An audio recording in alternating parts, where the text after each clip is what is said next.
Minha mãe me abandonou há 5 anos quando meu pai faleceu, dizendo que finalmente podia se livrar de mim, mas agora ela precisa de mim porque sua herança será contestada. Eu tinha 17 anos, há apenas alguns meses de completar 18, quando minha vida mudou da maneira mais dolorosa e inesperada possível. Meu pai faleceu vítima de uma parada cardíaca. Em um momento ele estava conosco cheio de vida, e no seguinte já não estava mais. Ainda me custa assimilar a rapidez com que tudo mudou. Não houve avisos, nenhum processo gradual para nos despedirmos ou nos prepararmos emocionalmente. Assim, de repente, meu pai, a pessoa mais importante para mim, foi arrancado da minha vida. Tínhamos um vínculo muito próximo. Era ele quem eu recorria para pedir conselhos, consolo e compartilhar risos. Perdê-lo foi como perder uma parte da minha alma. Após o funeral do meu pai, quando ainda estávamos imersos na tristeza, o advogado dele reuniu a família para ler o testamento. Meu pai não era um homem especialmente rico, mas sempre trabalhou duro a vida toda e fez bons investimentos. O advogado anunciou, para a surpresa de todos, que ele havia deixado praticamente tudo para mim, incluindo a casa da família, que já estava escriturada em meu nome. Para mim nada disso importava, pois não me traria meu pai de volta, mas enquanto eu ainda tentava assimilar tudo, minha mãe estava absolutamente furiosa. Assim que ouviu que a casa agora era legalmente minha, começou a gritar e exigiu que o advogado lhe mostrasse o testamento para verificá-lo. Ela praticamente se jogou em cima dele, gritando em seu rosto para que lhe mostrasse o documento. Para contextualizar, meus pais tiveram um dos piores casamentos da história. Sempre houve tensão entre eles. E a culpa não era apenas de um, ambos tinham seus defeitos. Casaram-se inicialmente por amor, ou pelo menos era o que diziam, mas esse amor desapareceu rapidamente. Suas diferenças se tornaram cada vez maiores e o amor foi substituído por ressentimento e frustração. Ambos eram muito focados em suas carreiras e, embora isso pudesse parecer um ponto em comum, na verdade os distanciou ainda mais. Minha mãe não suportava o sucesso do meu pai, pois quando decidiu ter um filho teve que deixar sua carreira por vários anos. Para ser clara, meu pai nunca a obrigou a isso. Minha mãe me disse várias vezes que não tinha certeza se queria ser mãe, mas decidiu engravidar porque não queria se arrepender mais tarde de não ter filhos. No entanto, depois que eu nasci, ela percebeu rapidamente o quanto me odiava. Nem todos os adultos deveriam ser pais, e minha mãe é um exemplo clássico disso. Ainda me lembro vividamente de momentos em que ela explodia comigo por coisas mínimas como não amarrar os cadarços direito ou ter dificuldades com a lição de casa. Ela me fazia sentir como um fardo desde o início. Como criança, eu podia sentir seu desprezo, mesmo sem entendê-lo completamente. Eu via outras crianças recebendo abraços, incentivo e carinho de suas mães, mas tudo que eu recebia eram críticas e frieza. A frustração da minha mãe com a própria vida se refletia na forma como ela me tratava, e era impossível não me sentir como um estorvo depois que nasci. Ela teve que deixar de trabalhar por vários anos devido a complicações na gravidez e problemas de saúde. Ela odiava não poder trabalhar e praticamente me culpava por isso. Claro que eu não me lembrava, mas com o passar dos anos ela fez questão de me lembrar. Durante esse tempo meu pai foi quem sustentou a família e achou que seria a oportunidade perfeita para minha mãe criar um laço comigo, mas isso nunca aconteceu. Em vez de aproveitar esse tempo para se conectar comigo, ela se manteve emocionalmente distante. Com frequência ela dizia para mim e para o meu pai que não tinha nascido para ser mãe e que desejava nunca ter me tido. Como resultado, meus pais tiveram várias brigas, nas quais ele ameaçava se divorciar dela, e em vez de aceitar ajuda ou procurar terapia, minha mãe o ameaçava de me levar embora só para puni-lo por deixá-la. É claro que ela se ressentia de como as coisas tinham acontecido, tanto em seu casamento quanto na maternidade. Muitas vezes ela se distraía assistindo televisão por horas ou saindo com as amigas, me deixando sozinha sem nenhum tipo de atenção ou cuidado. Ela nem se preocupava em contratar uma babá, na maioria das vezes me deixava me virar sozinha. Nas poucas vezes em que estava em casa deixava claro que não queria assumir nenhuma responsabilidade materna tradicional, detestava cozinhar e não me lembro de uma única vez em que ela tenha preparado uma refeição decente para mim. Minha dieta consistia basicamente em comida congelada, macarrão com queijo ou pizza enrolada, qualquer coisa que não exigisse esforço. Por muito tempo isso foi tudo que eu conheci. Na época não me importava porque eu era muito jovem para perceber e porque gostava daquela comida. Qualquer criança gosta, mas agora eu entendo quão negligenciada eu fui. Logo aprendi que reclamar com a minha mãe não adiantava nada. Sempre que eu tentava expressar meus sentimentos ou necessidades, tudo acabava mal. Em vez de assumir alguma responsabilidade ou tentar resolver as coisas, ela me repreendia e me fazia sentir como se tudo fosse culpa minha. Com o tempo percebi que era mais fácil guardar meus sentimentos para mim para evitar provocar sua raiva. Eu vivia pisando em ovos, tentando não incomodá-la, tentando me tornar invisível. Essa foi a realidade com a qual tive que lidar e isso deixou cicatrizes profundas. Meu pai, por outro lado, me fazia sentir vista e valorizada. Não diria que ele era o pai perfeito, também tinha seus defeitos, mas sem dúvida era o melhor dos dois. Ao contrário da minha mãe, ele gostava de passar tempo comigo. Nunca senti que ele fizesse isso por obrigação. Ele realmente se importava em estar presente na minha vida, e isso fazia toda a diferença. À medida que fui crescendo, as coisas em casa mudaram. Minha mãe finalmente voltou a trabalhar, mas nunca recuperou o cargo de prestígio que tinha antes de interromper sua carreira. Ela odiava ter que recomeçar de baixo, sentindo que já tinha pago sua dívida e que não era justo ter que reconstruir sua carreira. De certa forma, eu conseguia entender sua frustração por perder anos de progresso profissional e se sentir presa pelas circunstâncias, mas isso não tornava mais fácil suportar ser o alvo do ressentimento dela. Quando minha mãe voltou a trabalhar, passei muito tempo sozinha. Depois da escola eu voltava para casa, preparava um almoço simples e fazia minhas tarefas. Virou uma rotina, e para ser honesta, eu já estava acostumada a me virar sozinha. Àquela altura eu havia aprendido a não esperar muito da minha mãe em termos de cuidado emocional ou físico, mas meu pai seguia fazendo um esforço. Algumas noites ele me levava para jantar, só nós dois. Minha mãe nunca se juntava a nós, sempre se mantinha distante, como se fosse uma estranha em sua própria família. Durante esses jantares meu pai e eu conversávamos sobre tudo e sobre nada. Ele me contava sobre seu trabalho, os projetos interessantes em que estava envolvido e as fofocas do escritório. E eu lhe falava sobre minha vida na escola, meus amigos, qualquer coisa que me viesse à mente. Durante essas horas tudo parecia normal.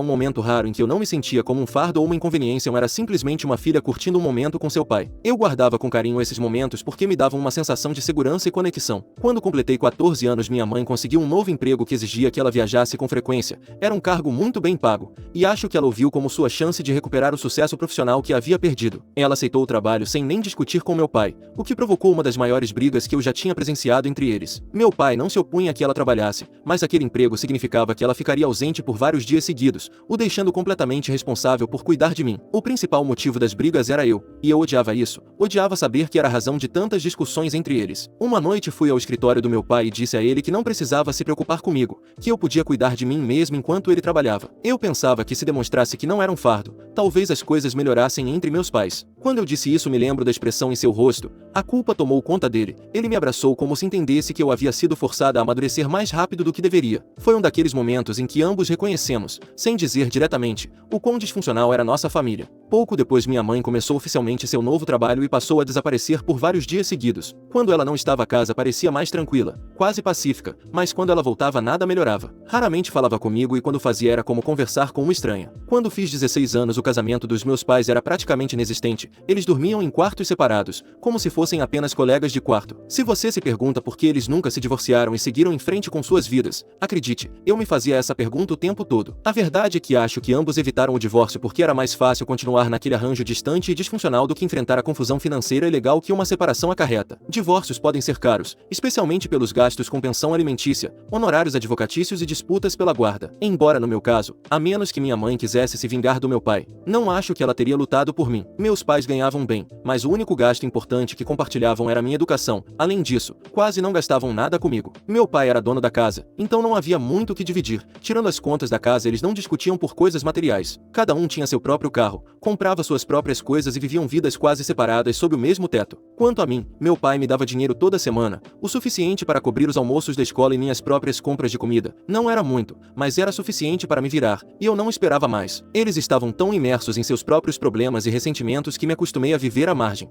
Quando estava prestes a completar 17 anos, decidi que queria ter uma verdadeira festa de aniversário, algo significativo pela primeira vez. Até então meus aniversários sempre tinham sido eventos sem importância. Meu pai, bem intencionado, mas distraído, costumava se esquecer do meu aniversário a menos que eu o lembrasse. Uma vez que eu lembrava, ele se esforçava. Normalmente comprava um bolo e comemorávamos de forma tranquila em casa ou saíamos para jantar, mas sempre éramos só nós dois. Nunca havia mais ninguém. Desta vez eu queria algo maior. Queria convidar meus amigos e ter uma festa de verdade. Surpreendentemente meu pai concordou. Disse que era uma ótima ideia e me ajudou a planejá-la. Minha mãe, claro, se recusou a participar. Nem sequer inventou uma desculpa. Simplesmente deixou claro que não queria se envolver. Honestamente, naquele momento eu já não me importava. Eu tinha me acostumado à sua ausência, tanto física quanto emocional. Então o fato de ela não estar lá não me afetou. A festa não foi extravagante, mas foi perfeita para mim. Por um breve momento eu me senti genuinamente feliz. Mas como se o universo não suportasse me ver feliz, aquela breve alegria logo foi ofuscada pela tragédia. Quando meu pai faleceu, pareceu irreal. Lá estava eu com apenas 17 anos herdando a casa em que vivíamos, enquanto minha mãe continuava me odiando. Ela não suportava o fato de meu pai ter me deixado a casa, e seu desprezo por mim se tornou ainda mais evidente. Ela gritou por horas depois da leitura do testamento,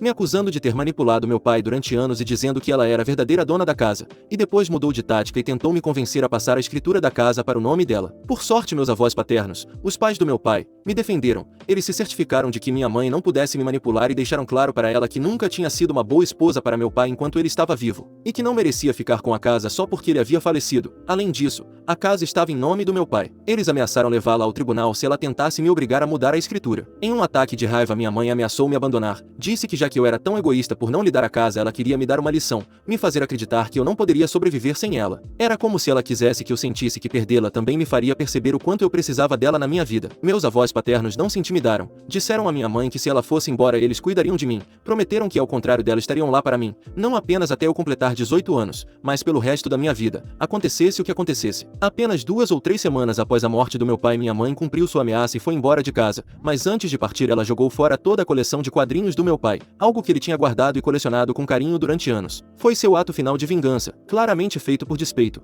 como uma forma de me ferir, de apagar a memória dele e me fazer pagar pela raiva que carregava dentro de si. Antes de ir embora ela me disse que dentro de alguns anos eu voltaria rastejando para ela porque não teria conseguido nada na vida. Disse também que agora não era mais obrigada a ser mãe para mim e que finalmente podia se livrar de mim como deveria ter feito quando engravidou. Meus avós paternos, fiéis à sua palavra, se mudaram para minha casa e fizeram todo o possível para me dar estabilidade e cuidado durante aquele período, apesar de também estarem de luto. Eles deixaram de lado sua própria dor para estar ao meu lado. Enquanto isso eu só tentava sobreviver dia após dia. Cada dia me obrigava a levantar, me vestir e ir para a escola. Eu ainda estava no ensino médio, e embora quisesse desistir de tudo, sabia que tinha que terminar os estudos para ser alguém. As palavras da minha mãe ecoavam na minha cabeça. Você não vai conseguir nada sem mim. Prometi a mim mesma que trabalharia duro pelo resto da minha vida e me certificaria de ser bem-sucedida. Durante esse período tão difícil, meus avós maternos também se certificaram de estar presentes. Eles estavam tão surpresos e chateados quanto eu com as ações da minha mãe, e furiosos porque sua filha tinha me abandonado após a morte do meu pai. Na verdade, eles carregavam muita culpa por isso. Nos últimos 5 anos tenho trabalhado muito para construir uma vida para mim,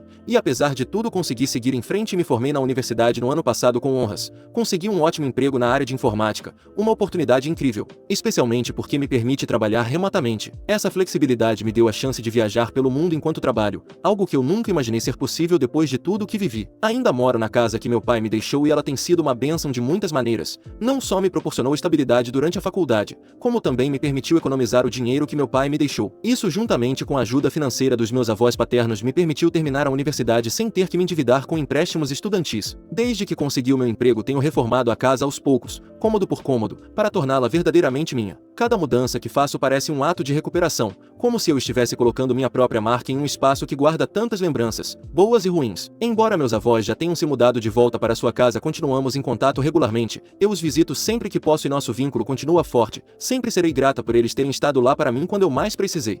Quanto à minha mãe, nesses anos ela nunca entrou em contato comigo. Fiquei sabendo de algumas coisas por meio de primos do lado dela da família, e pelo que sei, ela nunca demonstrou arrependimento por ter me abandonado. Também ouvi rumores de que ela se casou novamente e agora vive uma vida extravagante com seu novo marido. Suponho que no fim ela conseguiu o que sempre quis, uma vida sem responsabilidades, vivendo sob seus próprios termos. Na semana passada, do nada, minha mãe entrou em contato comigo pela primeira vez em 5 anos. Ela me enviou um e-mail, provavelmente conseguiu meu endereço pelo LinkedIn ou por meio de outra pessoa. No e-mail ela escreveu que queria conversar comigo, dizendo que sentia falta de ter um vínculo comigo durante todos esses anos. Desde o momento em que vi o nome dela na minha caixa de entrada, não senti nada, nem raiva, nem tristeza e nem saudade. Era como ler um e-mail de uma estranha. Suas palavras não despertaram nenhuma emoção em mim, apenas senti irritação ao ver a mensagem. Então decidi não responder. Depois disso ela começou a me ligar sem parar. Não tenho ideia de como conseguiu meu número. Talvez algum dos meus primos tenha dado a ela. Ela deixou vários recados de voz, e em cada um deles falava sobre como gostaria de me ver e se reconectar. Ignorei todos. Na semana passada ela me enviou uma mensagem de texto longa, e essa foi diferente. Ela disse que lamentava sinceramente tudo o que tinha feito e que queria se encontrar comigo para se desculpar. Afirmou que tinha refletido profundamente durante esses anos e que agora queria consertar as coisas comigo. Eu mentiria se dissesse que não fiquei curiosa ao ler essa mensagem.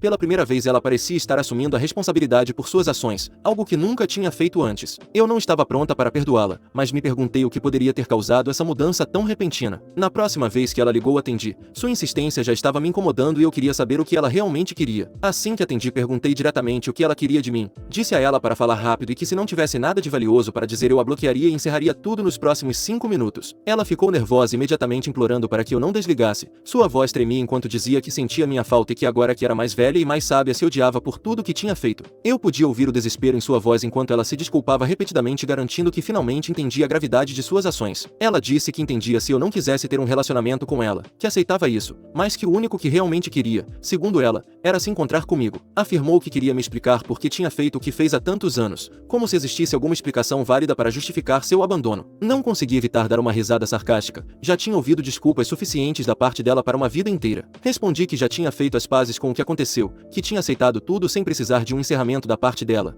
Não precisava saber seus motivos, simplesmente não me importava. Mas ela continuou insistindo para que eu pelo menos jantasse com ela. Prometeu que se eu não gostasse do que ela tinha para dizer poderia ir embora, bloqueá-la e ela nunca mais me incomodaria. Seu desespero era inquietante, algo não se encaixava. Por que agora? Não conseguia me livrar da sensação de que havia algo mais por trás dessa mudança repentina de atitude. Tudo parecia muito calculado, muito repentino, como se ela tivesse algum motivo oculto. Não conseguia identificar exatamente o que era, mas algo me dizia que não era coisa boa, e eu precisava saber. Então decidi entrar no jogo dela. Queria descobrir do que realmente se tratava tudo aquilo. Assim, a contragosto, aceitei jantar com ela e seu novo marido. O jantar foi na nova casa da minha mãe e desde o momento em que cruzei a porta ficou claro que ela estava vivendo uma vida completamente diferente. A casa era incrivelmente luxuosa, decorada com móveis caros, obras de arte extravagantes e detalhes elegantes por todos os lados. Seu novo marido Bill parecia gentil e cordial. Ele se apresentou educadamente e conversamos um pouco sobre amenidades, mas a atmosfera era desconfortável, como se houvesse uma tensão não dita pairando entre nós. Durante todo o jantar havia uma sensação de estranheza no ar, como se ambos soubessem algo que eu não sabia. Embora Bill tentasse manter a conversa leve, notei que minha mãe me observava nervosa, como se esperasse o momento certo para soltar algo importante. Durante o jantar, quando me desculpei para ir ao banheiro, não pude deixar de reparar nos quartos ao passar pelo corredor. Estavam lindamente decorados, quase como se tivessem saído de um catálogo de luxo. Enquanto voltava do banheiro, ouvi minha mãe e Bill conversando em voz baixa. Eles não perceberam que eu estava chegando, então parei para tentar ouvir o que diziam. Foi então que ouvi minha mãe dizer a Bill o quanto ela odiava me ver e como eu a lembrava muito do meu pai. Senti um aperto no estômago. Bill tentou consolá-la, mas ela continuou reclamando, dizendo que preferia não ter que passar por aquele jantar. Por impulso, peguei meu telefone e comecei a gravar. Nem sei por que fiz isso. Talvez tenha sido um reflexo, como se uma parte de mim quisesse ter provas de quão má ela realmente era. Ou talvez eu tenha pensado que assistiria a gravação depois para processar melhor o que estava acontecendo. De qualquer forma, pressionei o botão de gravar. Então, ouvi minha mãe dizer a Bill que se não fosse pelos pais dela que insistiram para que ela se reconciliasse comigo, ela nunca teria me contatado. Ela continuou dizendo que odiava que seus pais a pressionassem a fazer aquilo e que só estava passando por aquela farsa para garantir que não perdesse a herança, que dependia daquilo. Ouvir essas palavras, perceber que aquele jantar, toda aquela encenação não passava de um meio para atingir um fim fez tudo se encaixar. De repente tudo fazia sentido. Minha mãe não tinha desenvolvido repentinamente uma consciência, não tinha feito nenhuma reflexão profunda e muito menos se arrependia de ter me abandonado. Meus instintos estavam certos desde o início. Desliguei a gravação e saí do lugar. Assim que me viu, minha mãe ficou em silêncio sem dizer uma palavra. Agradeci a Bill pelo jantar e me dirigi à porta ignorando minha mãe enquanto ela me chamava perguntando por que eu estava indo embora tão de repente. Mais tarde ela me mandou uma mensagem me acusando de tê-la envergonhado na frente do marido e desejando que eu pudesse ser mais aberta com ela porque afinal, ela era minha mãe. Não respondi, mas estou pensando em fazer algo para me vingar. Estou pensando em enviar a gravação para meus avós, os pais dela. Mas eu seria vilã se fizesse isso? Edição. Quero esclarecer que o motivo pelo qual não confrontei minha mãe diretamente na casa dela depois de ouvir o que ela disse, é porque eu sempre a aceitei como ela é, honestamente. Não fiquei surpresa. Sabia desde o início que ela tinha um motivo oculto e eu estava certa. De uma maneira estranha, estou grata por ter me encontrado com ela e conseguido aquela gravação. Isso confirmou tudo o que eu suspeitava. Agora pretendo confrontar meus avós maternos com a gravação amanhã para chegar ao fundo dessa situação. A grande maioria de vocês disse que seria a coisa certa a se fazer, contar aos meus avós, porque eles merecem saber que sua filha está tentando enganá-los. Mas também porque minha mãe não merece nada disso. Ela poderia ter continuado com sua vida sem me incomodar, mas tinha que me arrastar de volta para o drama dela. Então eu contarei como foi com meus avós maternos. Atualização. Eu me encontrei com meus avós maternos e contei tudo a eles. No início eles ficaram felizes que minha mãe quisesse se reconectar comigo, mas assim que reproduzi a gravação onde ela dizia que seu único motivo era a herança, suas expressões mudaram drasticamente. Meu avô parecia furioso, enquanto minha avó me pediu desculpas. Ela confessou que recentemente eles estavam discutindo o testamento e que há 2 meses disseram à minha mãe que não queriam deixar nada para ela porque estavam muito decepcionados por ela ter me abandonado. Em vez disso, eles decidiram deixar a herança para seus filhos mais velhos. Minha mãe implorou para que reconsiderassem, e foi então que meu avô disse a ela que se ela se reconciliasse comigo eles poderiam incluí-la no testamento, e em seu desespero ela decidiu me contatar. Balancei a cabeça enquanto meu avô se desculpava sem jeito, explicando que naquele momento achou que era uma boa ideia. Ele acreditava que minha mãe finalmente tinha amadurecido depois de todos esses anos, mas claramente se enganou. Eu disse a ele que não deveria se culpar, mas que tanto ele quanto minha avó deveriam saber que ela não ia mudar. Minha mãe sempre foi egoísta. Felizmente não caí na armadilha dela e detectei suas verdadeiras intenções desde o início. Meu avô me prometeu que em vez de dar a minha mãe a parte dela da herança, eles a deixariam para mim. Atualização 2. Depois da minha conversa com meus avós maternos, não passou um dia antes de minha mãe me ligar gritando já que tinha descoberto sobre a herança. Eu não a tinha bloqueado de propósito. Sabia que esta era a minha chance de me vingar e soltar tudo que guardei durante anos. Ela gritava me acusando de expô-la para seus pais e alegando que eu deveria ter falado com ela primeiro. Insistiu que eu não tinha o direito de confrontar meus avós e até ameaçou arruinar minha vida. Não consegui evitar rir de suas palavras. Lembrei a ela que eu não era mais a criança que ela maltratou e abandonou todos aqueles anos atrás. Então agora não era hora de chorar porque tinham tirado sua herança. Depois perguntei se o resto da família e seus amigos sabiam o tipo de pessoa que ela era. Nesse momento ela ficou em silêncio. Lembrei a ela que ainda tinha a gravação do jantar onde ela confessava seus verdadeiros motivos. Adverti que não hesitaria em expô-la publicamente. Imediatamente ela mudou de tom, implorando para que eu pelo menos tivesse algum respeito por ela como mãe e dizendo que eu não deveria ameaçá-la já que ela tinha suportado meses de sofrimento para me dar à luz. Zombei dela lembrando que foi sua decisão me ter e que ela não podia continuar me culpando por isso depois de tantos anos. Deixei claro que estava farta de suas manipulações e que ela deveria se manter o mais longe possível da minha vida. Adverti que se ela ousasse me incomodar de novo eu não hesitaria em arruinar sua vida expondo toda a verdade. Agora tenho a gravação guardada na nuvem e não tenho medo de usá-la se minha mãe tentar algo comigo novamente. Depois disso a bloqueei e tenho certeza de que ela não vai mais ousar me contatar. Edição. Para quem diz que faço tudo isso pela herança dos meus avós maternos, eu disse a eles que não é necessário que me coloquem em seu testamento, que não preciso do dinheiro deles e que eles não precisam fazer nada por mim. A única que sempre foi má comigo foi minha mãe e eles não têm culpa, então eles não deveriam se sentir obrigados a reparar nada. Atualização 3. Não tive nenhum contato com minha mãe, então não se preocupem. Sei que alguns de vocês que acompanharam minha história podem pensar que estou escrevendo esta atualização porque minha mãe voltou a me incomodar, mas não é esse tipo de atualização. Desta vez não tem nada a ver comigo. Bom, a menos que vocês achem que eu posso controlar um camelo de alguma forma. Se bem se lembram, minha mãe sempre me ressentiu por não ter lhe dado a vida cheia de luxos que ela tanto desejava, e por ser, segundo ela, a razão de não ter podido aproveitar sua juventude nem alcançar o sucesso profissional que almejava. No entanto, uma vez que decidiu cortar os laços comigo, parece que as coisas começaram a dar certo para ela. Ela conseguiu dinheiro, ou pelo menos um marido com dinheiro suficiente para lhe dar a vida confortável que sempre quis. Desde então ela viaja pelo mundo, algo que sei pelos fragmentos de informação que ouço dos meus avós maternos. Mas como dizem, o karma sempre dá um jeito de devolver o que você faz, e neste caso, ele fez isso de forma literal. Não estou falando de um camelo chamado karma, mas sim que foi um camelo que fez o trabalho. Pelo que meus avós me contaram, minha mãe estava viajando em um país do Oriente Médio com o marido. Não sei exatamente o que ela estava fazendo, nem o que pode ter provocado o camelo, mas de alguma forma a situação terminou muito mal para ela. O camelo a chutou e parece que foi um golpe bastante sério, o suficiente para que ela agora esteja hospitalizada. Meus avós me disseram que ela tem várias costelas quebradas e um braço também, que foi onde ela recebeu o impacto mais forte. Não sei que tipo de interação ela teve com o animal para que isso acontecesse, mas a ironia é difícil de ignorar. Depois de tanto ressentimento e ódio acumulado em relação a mim e à sua vida anterior, agora que ela finalmente tem tudo, acaba sendo nocauteada por um camelo. Atualização 4. Parece que minha mãe, em sua obsessão por economizar dinheiro, decidiu não comprar um seguro médico para sua viagem. Sim, aquele tipo de apólice que pode ser cara, mas bastante útil quando um camelo decide te fazer passar um mau bocado. Assim, esse infeliz encontro com o camelo acabou saindo muito mais caro do que ela esperava e ela nem pôde aproveitar a experiência que tinha planejado. Pelo que sei, pelo menos ela já teve alta e voltou para o país. No entanto, voltou com uma conta médica bastante alta e muito menos dinheiro. Sei que ela sempre deu mais importância ao dinheiro do que às pessoas, então imagino que isso deve estar a afetando mais do que os chutes do camelo. Espero que estas atualizações sobre minha mãe não estejam ficando chatas para vocês. Se estiverem, prometo que esta será a última. Honestamente, prefiro seguir em frente com minha vida sem dedicar mais energia a ela.